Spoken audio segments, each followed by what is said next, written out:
Good afternoon, Abbotsford residents. I'm Mr. Pelican. I'm running for your Commander-in-Chief of Abbotsford. And the first thing we're going to do is remove the Abbotsford police men and women that worked here, and we're going to get the R.C.M.P in. I want you to hear an audio, and then I'm going to elaborate on the whole thing, why the Abbotsford police men and women got to be kicked out of Abbotsford, and we got to go in with forensic audits and investigations. So I want you to listen to this audio. What is this about to drop? So the debate right here at University of Cambridge Valley, we're just calling to inform you that you're no longer welcome to participate in today's event. That's all you have to inform you. So let me begin the story here so you can all bring it up to speed. The Abbotsford A.P.D. police force was no longer a community police. Abbotsford residents no longer had say, or could we go into the city and have an investigator called out. Henry Braun, the mayor of Abbotsford, went in for elaborate business plans and scams with his friends. He had Ed Fast and Mike DeYoung covering it, so if you went to him, he could tip him off, and the Abbotsford police then would threaten you or come out and plant evidence on you. It got really bad. But Darren Braun, Henry's son, opened the door. So let me explain. Henry Braun tied up all the avenues of Abbotsford. He brought the Abbotsford local newspaper on board with Rick Rakes. Darren Braun showed me, the pro editor, and then tied up Vicky Hopes and Ken. He had the Chamber of Commerce, Greg Toes, tied up. He had Dave Sidhu and Andy Sidhu, they owned the newspaper, the Capritra newspaper, the South Asian newspaper, tied up. But he also had Ed and Mike, which were his two friends, but he tied up our police force. Our police force were his friends and his buddies, and you can see the distance. So let me explain. When Darren Braun showed me that Henry was going to kick Mogel, who was running him for mayorship with the Abbotsford task force, impede his election and scare him because Henry wanted to control the seat to set up the community plan. It was Darren Braun that showed it. I took it to the mission R.C.M.P. knowing that Mike Sir, the chief of Abbotsford Police, was involved with it. The R.C.M.P. said that's a little far-fetched till they saw the camera of the Abbotsford task force doing it to Councillor Mogel. Thanks to Darren Braun, I could go through the back doors of what was taking place. Under the R.C.M.P.'s knowledge of mission, the men and women, and great leaders that I could reach out to, the former Premier, told Bill Van der Zem, and many people, I know you can't block an election. They asked me to put my name forward to run in a municipal election. Could we see it? We saw Vicky Hopes write a scandal on me and tried to block me. And I knew that, so I could overpower it. No advertising. We saw Craig Toes, the Chamber of Commerce, which Henry could control to load, offer me a bribe. Mr. Pelican, we're not going to let you debate in this democracy. We're going to only have R.C.M.P, Troy Gasper, and Manji Soy, but you're out. We're going to compensate you for all your signs, and in 4 years, I'll help you. Trying to offer a bribe so he could load R.C.M.P. We saw R.C.M.P working at his gas station, and we saw that Dave Sidhu was running him. That audio I let you hear was UFV. They were paying the elite people that set up the election and hosted it. They were paying them off to block you. That was UFV's people that put on the debate at the Union Hall, threatening and doing that I was no longer a welcome or allowed on the grounds. That means it had to have back players to get R.C.M.P in, didn't it? And that was Andy Sidhu, who was the chancellor, and his son was Dave Sidhu, the city councillor, rerunning, and owned the East Indian newspaper, the Capritra, wouldn't let me run. It was Andy Sidhu that hauled me into his office at the newspaper and said my shithole son did that for R.C.M.P to help him load.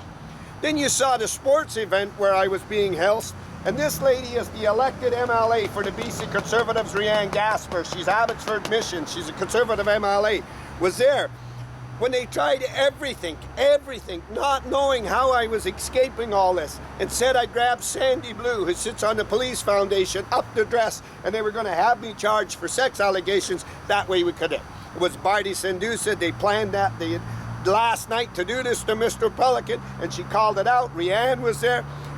Rianne's people that ran her in the MLA election were there, and not only that, Steve Pym. But here's what happened.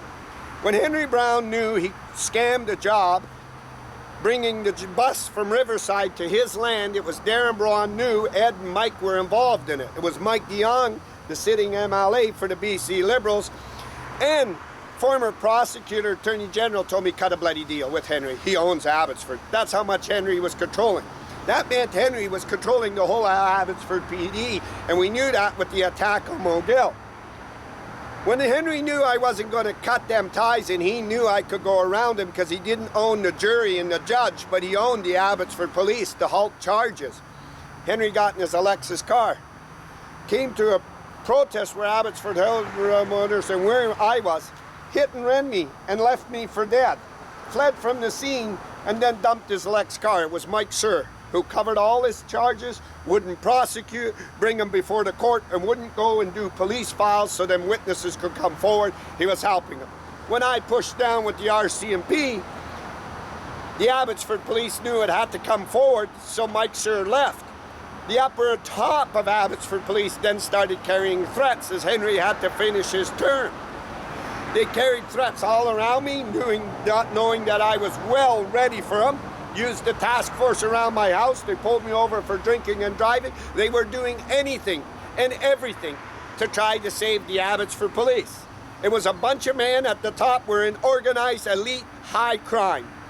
I went around with Abbotsford residents to show you all the stuff the Abbotsford police did on our community vehicles, on our taxpayers' dollars, that nobody was halting them for wasting millions of dollars, punching people. I showed you the masks, I showed you the telling the African American, I showed you everything. Because it was no longer controlled by the residents or the public. This was a one-man army, and they could lean through the back doors to clean it. This is how the Abbotsford police was getting out of trouble. It left speculation, and everybody is drawn to the same conclusion as mine. Were the officers that died in Abbotsford, were they doing Henry's muscle? I believe so. In my opinion, they were. I don't think they died in the line of duty. I think Henry pushed the wrong way, and somebody didn't have the lucky bounces we did with Darren Braun opening his mouth, and I could go to the mission R.C.M.P, which we own a tremendous thanks to. But what was it for? Let me tell you what it was for, ladies and gentlemen. Henry wanted that seat. Him and his friends set up the official community plan, which was worth millions of dollars. When I learned it from Darren Braun, there was no holding it back. I knew if I went to the world stage and showed what the newspaper's supposed to show, what Vicky Hopes was covering, that would put the spotlight of the R.C.M.P looking at it, and the prime ministers and everybody. But this had great dignitaries into Abbotsford behind the scenes that Henry didn't know. Henry tried to end my life, and he paid his way out rather than doing his time in jail. But Henry used the Abbotsford police. Then you saw him attack me, smash my camera, made false accusations. This is how much they wanted Abbotsford to control it. It was about this: changing zonings and bringing jobs to you. We saw the Cooper farm, 3,000 people were jacked in the corner. Henry snuck in with his wife on Sunday. Darren Braun made sure that I knew about it and changed the zoning so Polygon would win. That means you have back doors into Polygon. And he blamed Peter Sparanese. As mayor, I would bring him up on charges. You saw Barrowtown, what he was doing when he dismantled the Dyke and Ditch Committee, and was frauding it, pointing it all his way. They were using the city as an ATM machine to enrichinate itself.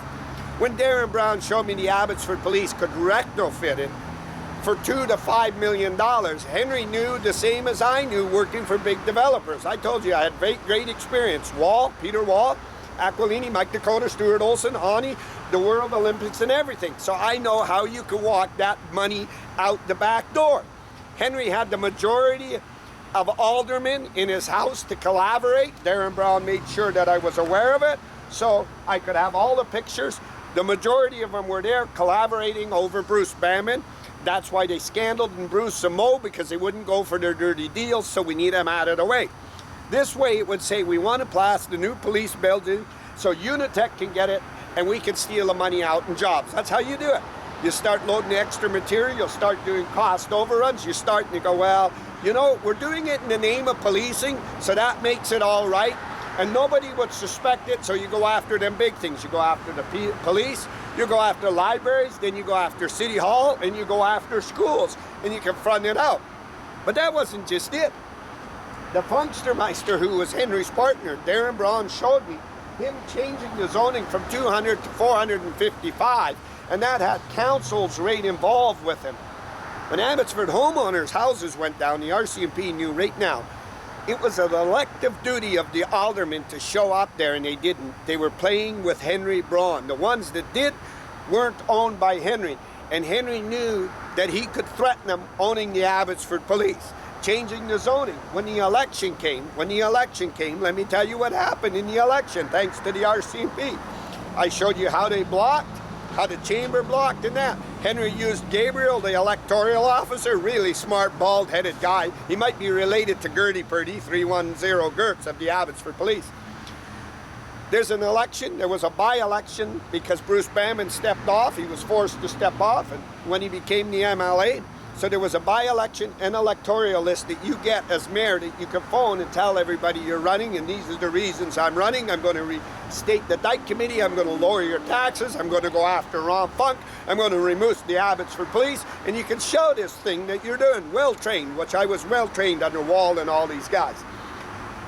Gabriel refused to give it to me. Then Gabriel ordered by Henry Braun. Darren Braun told and didn't know this was coming. The R.C.M.P said, Mr. Pelican, we want to make sure your signs are way within the limit on private property and in high areas so we know Gabriel's going up. Gabriel went onto private property. He threatened the homeowners and he said I could take it. And he was doing Henry a favor to lessen the candidates. It wasn't that I was running in the first election. I was running thanks to the MLAs and the R.C.M.P men and women in Mission that are really good, to show that he was controlling this town through the Abbotsford A.P.D. Then Henry used the Abbotsford A.P.D. to stalk me all over town. Really big boy was the R.C.M.P. said, make sure you got lunch. What was it for? The city bank and the city was not doing its proper function, and I could have told you that at the get-go. It wasn't tendering jobs, it was going to their friends, and their friends were rewarding. And they were changing zoning, and the aldermen were with them. And they figured that because we outvoted the general public, it was all right to walk in and steal. I knew when the Mackenzie bog happened and them people got deadly sick, it was Bruce Bamman said, the environmentalists need to be out there, and Pam's the ag minister, and she needs to go, but Henry's got her under her thumb. That calls for immediately shutdown, especially when you're going after all the South Asians with their dump trucks on ag land. Ross was choking. Henry needed to load Ross to keep the official plan going that he set up, and he worked his ass off. I showed you Devon Roy, Pacific Peak Homes tied to the verse, and that's why Ed didn't call this out. I showed you Ed get kicked out by the federal conservatives because the scan was going. They were using that ATM, Citibank, to enrich and eat themselves and bring it to them. That's why they got caught with the flood. I don't believe it was just all Mr. Pelican and the R.C.M.P and Mission, which we owe a tremendous thanks, a bunch of men, a real tremendous thanks, knowing when this was all, they said right out the get-go, oh, he's blocking you, he wants to control the city, oh, that's dangerous, this is a democracy, oh, that means they're all working together and trying to make it look like a conspiracy. We got to shoot for bigger things, and that's the evidence. But the Abbotsford men and women that said they were here for you to protect Abbotsford and for the safety of Abbotsford was a bunch of bullshit. A whole bunch of shit once they weren't taking criminal reports. Now they're relying on Surrey, and they got this program for New Year's, Think of Me, which is a bunch of shit. They'll be out this year, you'll see them slow down, you're being monitored, they'll get young kids. The Abbotsford Task Force was a long time in problems. When it punched that man and it wailed on him, the mayor should have came out and said, I'm disgusted with Mike Surrey. Couldn't. Mike jacked Henry, Henry jacked Mike. You tell and call me down that I'm a useless, pathetic chief and my guys are being like animals. I'll tell what you did to Mo, one holding the other one. But we had a police chief that's figured blocking in elections and doing small favors was okay till it led to massive threats. That's why we get a problem. That's why you go knock on doors. And then we had Mike Sir figure that I could flee from it. And then we had Mike Sir knowing after he left, Henry was still using his officers to carry brutal threats. I need I need Mr. Pelican and them homeowners' mouths shut down because I face jail. You guys will face dismantling. And when the R.C.M.P. and the Police Complaints Commission see that you did this and the Safety Standards Act of Abbotsford, what was involved, you're going to get your ass kicked. So they scared each other and then braved each other and did it. But we had an Abbotsford newspaper that allowed these attacks on residents, and know that these are very critical people that sit now as your MLAs, and they're not going to fudge lies for nobody. And Vicky Hopes figured that she could deflect from the law knowing this abuse was taking place. We got our MP, Brad Viss, running around saying he's a family guy when Henry got in his car, mangled me and left me for dead. He knew that the Abbotsford police were threatening, and all he's doing is lobbying for that money. This is what it was about, these jobs and zonings. The Funkstermeister was buying up land. He was already advertising, coming to Vaquero Ranch soon and everything. And this is what led to the threats. And the Funkstermeister did it illegal, but he used our city bank accounts. I showed you the rocks, I showed you everything. When Henry Braun knew he couldn't silence me, and he knew he was in trouble, that I would derail him in the election. Remember, Ross was just running, but Ross was a part of it. You could see Henry firing that rifle from Ross' shoulder and defending Ross. And Ross is crippling every day. I don't know, when Jake Siemens, Ross's own dad, brought me soup and came to me and was disgusted of what took place, just absolutely disgusted, and knew that this called for great man to sit down. And they should have called that Henry was doing it. Now they all tell me uptown, it was Bloody Henry. No, it wasn't just Bloody Henry. Let me tell you, the Abbotsford police at the top were doing it with Henry. They were going to get special perks. They were running up overtime. They had elaborate parties on Canada Day. They went after the Abbotsford residents. They started victimizing them. So how long before the Abbotsford police in their uniform were out raping our young girls and everything else? I believe it's taking place. I believe the way they threatened and everything, and the way they can, oh, we can't be touched. We're working for the law. We're special. We got Surrey. You can see them how they emphasize on Surrey, because private police will work with private police. Come in here and clean me. The Abbotsford police were in organized crime. First of all, on the election. Secondly, on the threats of residents. And then thirdly, behind the laws and the judges and courts back, which is the jury. That is why I'm adamant. I don't care who stands up and says, you know, he's a great guy. He used to go after the gangs. You got to be let go. These acts were disgusting. Gertie Purdy's, after Henry hit and ran me and left me for mangle, couldn't even say he's sorry.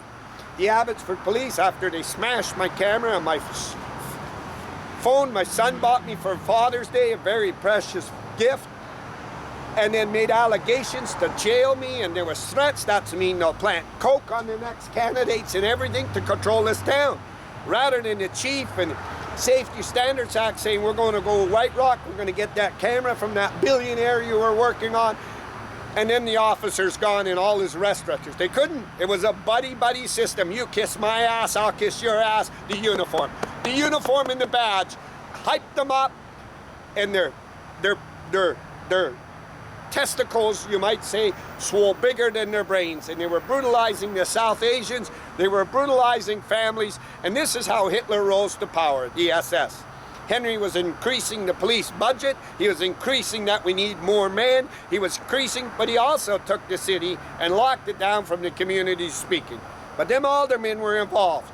Make no mistake that Dave Lowens knew what Henry was doing, and you knew that because he failed all to call Henry out. Make no mistake, when Andy Sadu, Dave's dad, called me in, and Jake Siemens and all these people met me, they knew what they were doing.